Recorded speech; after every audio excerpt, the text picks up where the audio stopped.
Hello again, Kate Brown Pernia for Why Not a Hat? So, happy Easter! Happy spring! What sort of hat are you wearing this weekend? If you recall, we began this hat in my last video, working with straw. Now I'm going to show you how I finished the hat and a few tips on what we can do from there. I'm going to refocus the camera on the table. Be back in a minute. So if you will recall, in our last video, I blocked the brim of this straw hat, the cineme, on a brim block that had a ridge around the outside where we tied the cord to shape the brim. And then we did a little free-form scrunching of the cineme for a crown. So I've already finished the hat, so I can't really demonstrate exactly what we did. But basically, I can tell you, the way I finished the crown piece was I just folded under the edges of the scrunched part and stitched them down and cut off the excess.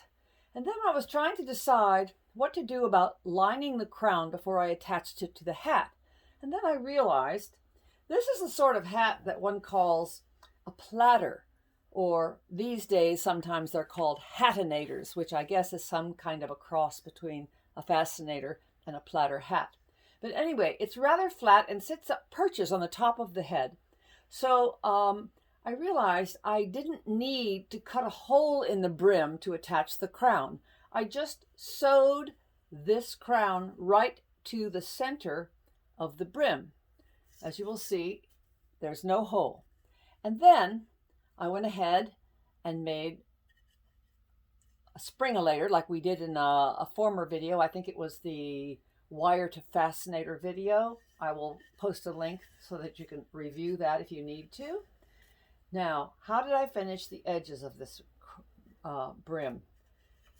The groove, I'm just going to pin this so it doesn't slide off.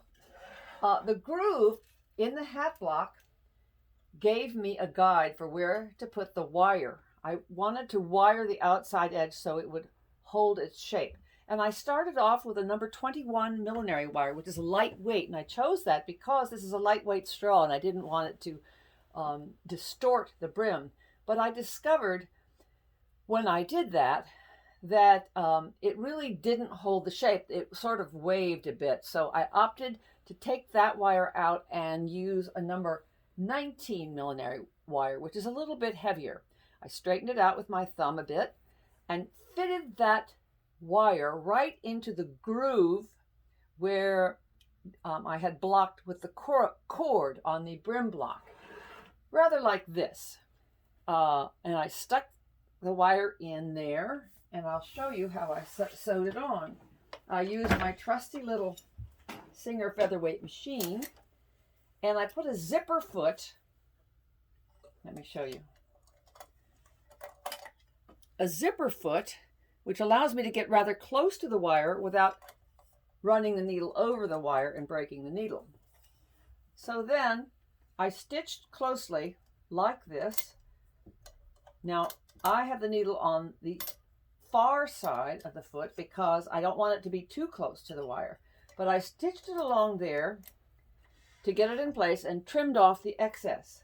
Then to get this bias binding, I cut a 2-inch strip of cineme straw on the bias. You see it has some give when it's on the bias. And I'm going to show you how I attached it. I just pinned it next to the wire like this.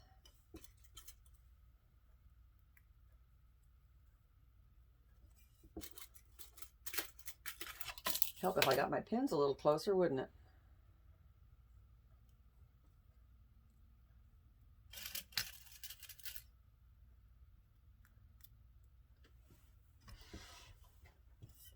And I placed it in my sewing machine with the zipper foot and just stitched it on.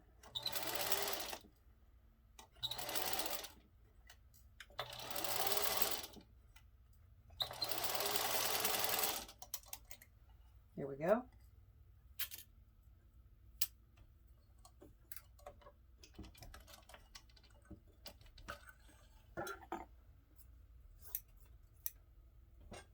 Now,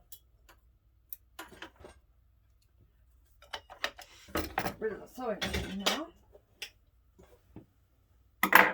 What I did then was just fold the wire up, fold the bias binding up over the wire and then back down again, and then folded it under the raw edge and stitched it by hand. So you get a very nice edge that is a self edge, so it doesn't distract from the hat itself. Now, how did I make the springulator? I'm just going to review that briefly, but you can go check the video for reference. Let me get my glue. As you will recall, in the Fascinator video, we put a little dollop of glue, just a tiny little dot. This is Fabri-Tac glue, and this one's kind of dry, so it might take a second to get started here. Just a little bit. And I cut a 1/2 inch strip of cotton in a pink print that I thought would go nicely with the colors in the hat. And then you just wrap all the way around, just like that.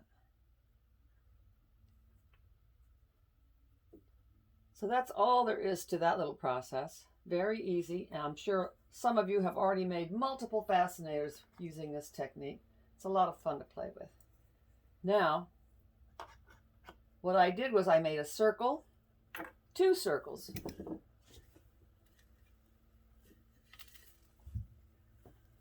Of wire, attaching them together, and then stitched it onto the underside of the hat, and I pulled this one to shape it because I have long hair and I tend to bunch it up in the back, so this is the way it holds on the head, like this.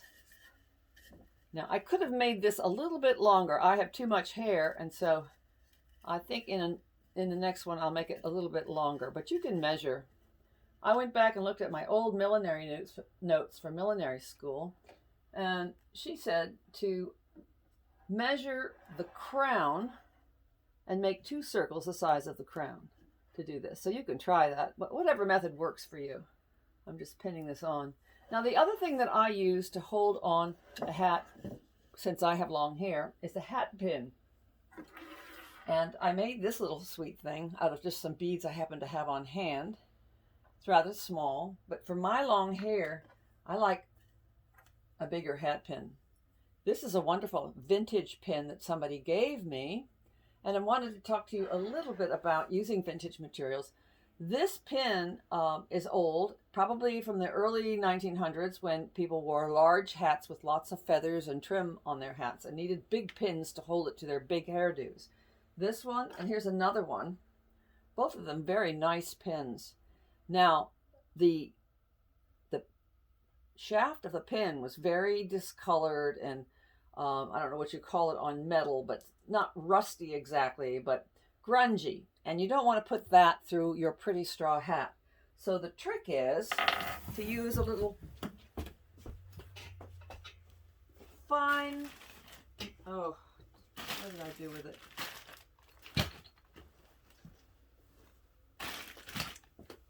I know where it is. A little fine sandpaper. This is number 21, but you just rub the sandpaper along the shaft until you get all the grunginess off of the metal. And then your hat pin is ready to use. And as you know, the way a hat pin works is you put it through the hat, under the hair, and then back through the hat. And that steadies it on your head. Now, one more thing I wanted to talk about was this lovely rose I have on this hat. This is an old piece. It was part of a hat that somebody gave to me. It was a very glitzy fabric that I didn't think I would ever wear.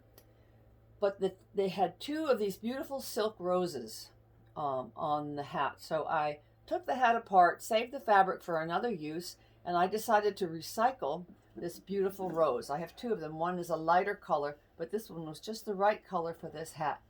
So look carefully when you're thrift shopping and so forth, because you may find a little treasure on maybe a grungy old hat that has just a nice rose trim. There are people who still make these. You can find tutorials online on how to make silk and leather hats, leather flowers.